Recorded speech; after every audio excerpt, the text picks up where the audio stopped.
British Prime Minister David Cameron is facing yet more backlash. This time it's from his own backbenchers. Cameron is hosting a summit of senior Conservative MPs today at Chequers to discuss plans to limit the voting rights of Scottish MPs in the House of Commons. The Prime Minister has said a pledge to give Scotland more powers should go hand in hand with the changing role of Scottish politicians at Westminster. Sabika Razvi has more. Scots have decided to remain part of the United Kingdom. However, the cost of their decision is set to be very high. British Prime Minister David Cameron is to discuss plans with senior MPs today to restrict the voting rights of Scottish MPs in the House of Commons. The question of English votes for English laws, the so-called West Lothian question, requires a decisive answer. The leader of the Conservative Party has been accused of panicky and ill-considered bargaining over the offer of further powers to Scotland, which already has its own parliament, powers over tax and spending. Vote to stay. Vote to save our United Kingdom. With many arguing England is getting a raw deal.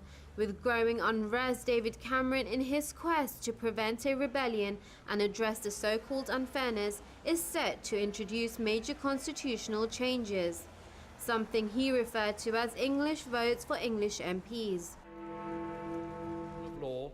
However, Cameron's fast-track plans to give English MPs more say over English laws has seen him face backlash from the opposition Labour Party. If the changes were to be implemented, the Labour Party, which has 40 Scottish MPs, would see their strength disintegrate in Westminster. Because in an England-only vote, the Labour Party would see over half its MPs unable to partake. Accusing the British Prime Minister of playing the English nationalist card, the Labour Party has insisted Cameron is not being honest about the timescale constitutional reform will take. David Cameron's giving the impression it's dead easy and he can do it in a couple of months. I think he's not being straight with the British people, and we're not going to play those kind of games. However, Labour disdain over Cameron's plans to give English MPs more powers has not been echoed by the public. A recent poll by YouGov for the Herald suggested 62% of English people believe Scottish MPs should be banned from voting on England-only laws. But it's how we're governed. Now, as the three main parties battle it out over constitutional reform, they are all aware general elections are looming. The extent of changes will be dictated by what will draw in the voters, and survival of the political fittest will be at the heart of whether any of these radical changes are actually introduced. Thank you, Mr. Speaker. Joining us to discuss this issue further is UKIP campaigner Elizabeth Jones. Elizabeth, thank you for joining us today. Thank you. Is it acceptable to stop Scottish MPs from voting in this way? Oh, completely. In 2010, this was a UKIP manifesto policy. In 2011, UKIP wrote a small paper about the construction of an English Parliament in order to prevent the EU dismantling England into 9 Euro regional areas. So we say that it's highly appropriate and the time has come. In fact, I would say that the Labour Party, by encouraging referendums with their 1997 legislation, has effectively snatched defeat from the jaws of victory, and they will now have to face up to the situation that they have caused. You have to understand that those living in England represent 86% of the population of the United Kingdom, and it's only right and fair that those 86% should be able to legislate over their own situation. We have a situation whereby the Scottish could potentially vote on issues in England concerning health, education, the environment, law, and we will have absolutely no right to vote on those issues in Scotland. However, I understand that Cameron is going to be putting forward a package to Scotland which will include a continuation of the Barnett Formula block grant lump sum. So we, those of us living in England, will still be subsidising Scotland.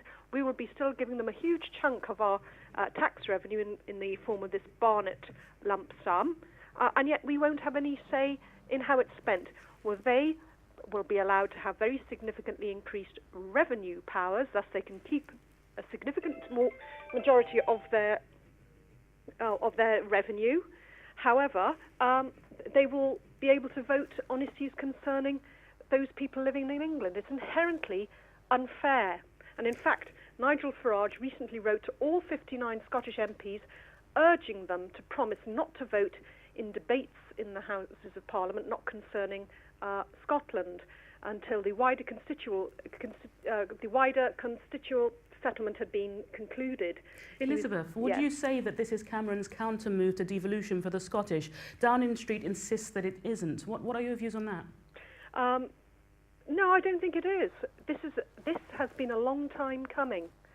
It's been a running sore in the United Kingdom for some time. We've gradually seen Wales getting more powers, Scotland getting more powers, and yet still having the right to manoeuvre policies onto the English, which perhaps the English of people living in England wouldn't necessarily want. For instance, in 2003, we had the issue of the NHS Foundation Trust, which was going to replace the old-style hospital trust, whereby the Foundation Trust would have independent powers over their budget and fundraising, which many saw as a shoo-in toward privatisation of the NHS. This was a Tony Blair policy. He only got it through because he had the support of the Scottish MPs. If the Scottish MPs hadn't been there to vote for that, that policy wouldn't have gone through.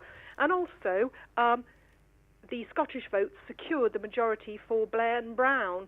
So But we know that Labour has at least 46 Scottish MPs, so we understand that they do have a large majority of MPs. Is this possibly why Cameron is doing this, because it will leave Labour with less power? That will be an element to it, and also it's inherently fair. Why is it that Scotland was so keen to pursue a policy of independence, so keen to pursue a policy of devolution, and yet still seeks to exert powers over those who live in England, which they would not find acceptable for us to over people living in Scotland? It's just undemocratic and unfair. Elizabeth Jones, the UKIP campaigner, thank you very much for joining us.